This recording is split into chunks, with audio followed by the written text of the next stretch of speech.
Hello दोस्तों, उम्मीद है आप लोग बहुत ही अच्छे होंगे।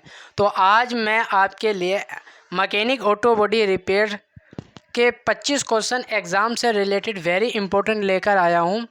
तो आशा करता हूं कि आपको बहुत ही अच्छी लगेगी। हमारी वीडियो पूरी देखें, लास्ट तक हमारी वीडियो को ज़रूर देखें, ताकि ऐसा ना हो कि आपके एग्ज़ाम में आने वाले जो क्वेश्चन है वो एक भी छूटे। तो इसलिए आइए स्टार्ट करते हैं और पूरी वीडियो देखने की आप कोशिश करें। इसमें से कुछ क्वेश्चन आपको एग्ज़ाम में देखने को मिलेंगे। तो क्वेश्चन नंबर 1 है हमारा, किस उपकरण ने यांत्रिक ऊर्जा को वायु ऊर्जा में ढक दिया है? तो इसका आंसर जो हो जाएगा आपका कंप्रेसर।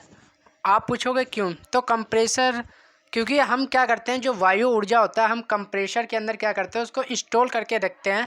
और पाइपों के माध्यम से, आपने देखा होगा आपके वर्कशॉप में बहुत सारी पाइपलाइन होगी, उसके अंदर से आप जो कंप्रेसर का जो उपयोग करते हैं, आपने देखा होगा एयर शाह है या फिर प्लाज्मा जो कटर है या अन्य प्रकार की जो भी उपकरण है, उससे हम जो है कंप्रेसर का उपयोग करते हैं। तो वही कहने का मतलब यही है कि हम वायु ऊर्जा में ढक रखा है उसको। दूसरा क्वेश्चन है कि एलन की बनाने के लिए किस सामग्री का उपयोग किया जाता है? तो इसका आंसर होगा क्रोम वेनेडियम। क्रोम वेनेडियम से एलन की जो है हम बनाते हैं सामग्री। उसके बाद है ऑटो बॉडी वर्कशॉप में पोर्टेबल जो क्रेन होता है उसका उपयोग क्या होता है? तो इसका जो आंसर होता है एक कार से इंजन लिफ्ट करें। दूसरा इसका आंसर है क्योंकि क्या होता है वर्कशॉप के अंदर जो है हमारा जो जो इंजन होता है उसको लिफ्ट करने के लिए हम पोर्टेबल क्रेन का उपयोग करते हैं। ये हमेशा आप ध्यान रखें। उसके बाद जो हमारा है क्वेश्चन नंबर 4। क्वेश्चन नंबर 4 जो है हमारा, किस प्रकार के फ्रेम स्ट्रेनर का उपयोग भारी क्षतिग्रस्त यूनिबॉडी निर्माण वाहन के लिए किया जाता है? तो इसका जो आंसर हो जाएगा आपका बेंच प्रकार। उसके बाद जो है क्वेश्चन नंबर 5 जो है, ऑटो बॉडी शॉप में एक्सेल स्टैंड का उद्देश्य क्या है? उसका जो है उद्देश्य आपको बताना है ऑटो बॉडी। तो उसका जो आंसर हो जाएगा आपका सी, यानी कि 3। यह है भाइयों को हटाने के लिए, यह है गाड़ियों को हटाने के लिए। ये सॉरी, गलती से मिस्टेक हो गया। उसके बाद जो है आपका छठा जो है, काम की एक सेटिंग में कई छेदों को ड्रिल करने के लिए किस ड्रिलिंग मशीन का उपयोग किया जाता है? तो इसका जो आंसर है आपका वो हो जाएगा आपका आंसर जो हो जाएगा आपका 4, रेडियल ड्रिलिंग मशीन का हम जो है उपयोग करते हैं। उसके बाद क्वेश्चन नंबर 7 है, किस उपकरण में विद्युत आवेश को संग्रहित करने की क्षमता होती है? मतलब ऐसा कौन सा उपकरण है जिसके अंदर जो विद्युत का आवेश होता है उसको हम संग्रहित कर सकते हैं? तो उसका जो आंसर जो आपका हो जाएगा 7वें का जो आंसर हो जाएगा आपका, वो मैं बता देता हूँ क्या हो जाएगा आपका आंसर। उसका जो आंसर हो जाएगा कैपेसिटर हो जाएगा इसका आंसर। इसके अंदर हम क्या करते हैं, विद्युत को आवेश संग्रहित कर सकते हैं। उसके बाद आते हैं हम 8वां क्वेश्चन देखते हैं, 4 स्ट्रोक इंजन का परिचालन क्रम क्या है? मतलब जो हमारा 4 इंजन है उसकी मतलब प्रक्रिया क्या है? तो इसका जो आंसर जो हमारा हो जाएगा, करेक्ट आंसर जो है हमारा पहला ही है, एक सक्शन, संपीड़न, पावर और निकास। पहले ये सक्शन करता है, उसके बाद संपीड़न, फिर पावर मिलता है और फिर निकास हो जाता है। तो ये इसका आंसर हो जाएगा। आइए हम देखते हैं क्वेश्चन नंबर 9 हमारा, ऑटो मरम्मत की दुकान में हाइड्रोलिक प्रेस का उपयोग क्या है? जो हमारा ऑटो बॉडी में है मरम्मत जो हम काम करते हैं उसके अंदर जो है हाइड्रोलिक जो प्रेस है उसका हम उपयोग क्या करते हैं? तो इसका जो आंसर हो जाएगा हमारा 2 हो जाए, ऑटोमोबाइल भागों के मोड़ को सीधा करने के लिए हम जो है दुकान में हाइड्रोलिक जो प्रेस होता है उसको हम क्या करते हैं, जो हमारे ऑटोमोबाइल होती है, जो गाड़ियाँ होती है, उनके जो भाग होते हैं उनको मोड़ को सीधा करने के लिए हम हाइड्रोलिक प्रेस का उपयोग करते हैं। क्या होता है, कभी कभार जो टेढ़ा हो जाता है कोई चीज़, उसको हम सीधा करने के लिए हाइड्रोलिक प्रेस का उपयोग करते हैं। आइए जो हम क्वेश्चन नंबर 10 को देखते हैं क्या कहता है। क्वेश्चन नंबर जो 10 है हमारा, किसी वाहन में घुमाव पेंडलों का स्थान क्या है? पहला है रेडिएटर के नीचे, दूसरा है दरवाजे के नीचे, तीसरा है रियर डेक के नीचे, या फिर जो है आपका चौथा है क्वार्टर पैनल के ऊपर। तो इसका जो आंसर हो जाएगा 2। दरवाजे के नीचे जो होता है वो घुमावदार होता है, आपने देखा होगा कि कैसे जैसे हम दरवाज़ा खोलते हैं वो घुमावदार होता है ना, तो वही इसका आंसर हो जाएगा दरवाजे के नीचे। उसके बाद क्वेश्चन नंबर 11 देखते हैं। क्वेश्चन नंबर जो हमारा 11 है, 2 चरण के एयर कंप्रेशन में इंटर कूलिंग की क्या आवश्यकता होती है? तो इसका जो हमारा आंसर हो जाएगा 2। संपीड़न के काम को कम करने के लिए, जो हमारा 2 चरण है उसके अंदर हम संपीड़न के काम को कम करने के लिए आवश्यकता होती है इंटर कूलिंग की।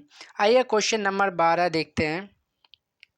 जो हमारा क्वेश्चन नंबर 12 है, एयर कंप्रेसर इकाई में एयर फिल्टर का स्थान कहाँ होता है? मतलब जो एयर कंप्रेसर आपने देखा होगा उसके अंदर आपको यह बताना है एयर फिल्टर का स्थान कहाँ पर होता है। तो इसका जो मैं आंसर है मैं बता देता हूँ। पहला है इसका आंसर, एक कंप्रेसर इनलेट वोल्व से पहले लगा होता है। आपने ध्यान दिया होगा जो आपका कंप्रेसर इनलेट वोल्व है उससे पहले लगा होता है फिल्टर का स्थान। उसके बाद देखते हैं क्वेश्चन नंबर 13। क्वेश्चन नंबर जो हमारा 13 है, मिग वेल्डिंग हीट का प्रतिशत विद्युत सर्किट के सिद्धांत के अनुसार हमेशा पॉजिटिव पावर आउट के बल पर रखा जाता है। कितने परसेंट? 50%, 70%, 80% या 90%? तो इसका जो हमारा आंसर हो जाएगा वो हो जाएगा 70%। ठीक है। उसके बाद आइए क्वेश्चन नंबर देखते हैं 14 क्या? 14 भी मिग वेल्डिंग है। मिग मसाल कोण आमतौर पर मेंटेन एथर साइड स्थिति के दोनों ओर बनाए रखा जाता है। 2 और पहला है 2 और 5, दूसरा है 4 और 6, 3 और 9 या चौथा है 10 और 20। तो इसका आंसर होगा 10 और 20 हम रखते हैं। आइए क्वेश्चन नंबर 15 देखते हैं क्या है। ऑक्सी एसिटिलीन जो हमारा गैस होता है, वेल्डिंग में गैस रिसाव परीक्षण के लिए कौन सा समाधान उपयुक्त है? तो इसका जो आंसर है हमारा साबुन का पानी है इसका आंसर। ठीक है, साबुन का पानी। क्वेश्चन नंबर 15 का है पहला ही। उसके बाद क्वेश्चन नंबर हम 16 को देखते हैं क्या कहता है। ये भी मिग वेल्डिंग से रिलेटेड है। मिग वेल्डिंग जोन में तापमान की सीमा क्या है? जो मिग वेल्डिंग है उसकी जो तापमान है उसकी सीमा क्या है? तो उसका सीमा जो है 1500 सेल्सियस से लेकर 1650 तक इसकी डिग्री सेल्सियस इसका तापमान है। इतने पे ये जलता है या फिर पिघलाता है किसी भी वस्तु को। तो आइए क्वेश्चन नंबर हम 17 देखते हैं क्या कहता है। जो एसिटिलीन गैस है कनेक्शन के लिए किस रंग की नली का उपयोग किया जाता है? जो हमारा एसिटिलीन गैस होता है उसको कनेक्शन के लिए जो उसका रंग जो नली होता है उसका किस रंग का होता है? लाल होता है, काली होती है या फिर मेहरून होती है या नीला होता है? तो इसका आंसर है मेहरून। हमेशा ध्यान रखें, यह अक्सर जो आपके एग्ज़ाम में पूछा जाता है तो ये हमेशा ध्यान रखें। जो हमारा 18 क्वेश्चन है वो क्या कहता है, हीट सिकुड़न ऑपरेशन में अंतिम झटका कहाँ लगाया जाता है? मतलब जब हीट होता है, जब वो सिकुड़ने लगता है तो जो उसको हम मतलब पीटते हैं या झटका लगाते हैं तो वो कौन से स्थान पर लगाते हैं हम? तो इसका जो आंसर हो जाएगा 2 हो जाएगा, ताप स्थान का केंद्र। हम केंद्र पर उस झटका लगाते हैं ताकि वो जल्दी से मुड़ जाए या सिकुड़ जाए। ठीक है। उसके बाद है क्वेश्चन नंबर जो हमारा 19 है। 19 जो हमारा है, प्लास्टिक पैनलों और भागों में दरारें और अधिक लंबा करने से रोकने के लिए प्रदान किए जाने वाले छेद का व्यास क्या है? 10 mm है या फिर 5 mm है या 7 mm है या 3 mm? तो इसका आंसर हो जाएगा आपका 3 mm। ठीक है। उसके बाद आइए देखते हैं क्वेश्चन नंबर 20। जारी होने के दौरान फ्रंट सीट बैक कुंडी का कार्य क्या है? तो इसका जो आंसर हो जाएगा आपका 1, सामने की सीट को मोड़े जाने की अनुमति देता है। जो हमारा कुंडी होता है वो सामने की जो सीटें होती है उसको मोड़ने की अनुमति देता है। उसके बाद है 21वां जो है हमारा, वो देख लेते हैं हम। वाहन यात्री सीटों में सिर पर प्रतिबंध लगाने का उद्देश्य क्या है?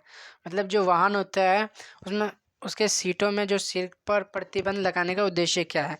तो पहला जो इसका जो आंसर हो जाएगा आपका हो जाएगा 3, गर्दन के बैकलेस को रोके। गर्दन के बैकलेस को रोकने के लिए इसका इस्तेमाल होता है। उसका है 22वां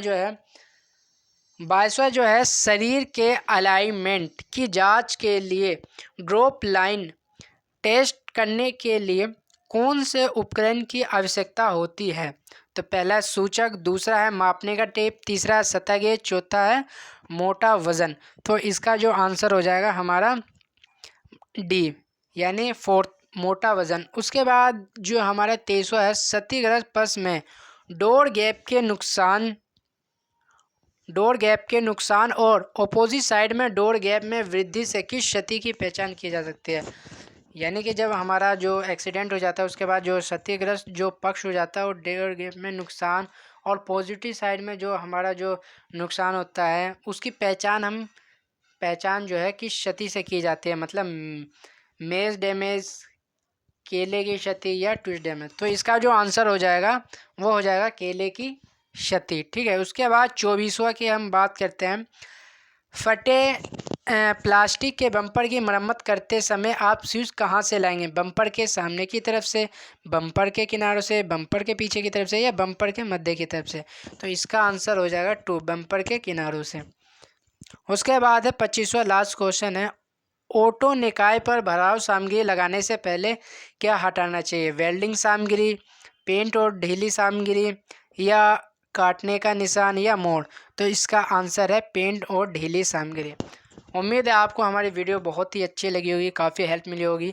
तो ITI से रिलेटेड आपको कोई भी डाउट हो, आप डिस्क्रिप्शन में मेरा इंस्टाग्राम का लिंक दिया गया है, वहाँ पर आप जाके मुझे पर्सनली मैसेज कर सकते हैं और अपने डाउट क्लियर कर सकते हैं।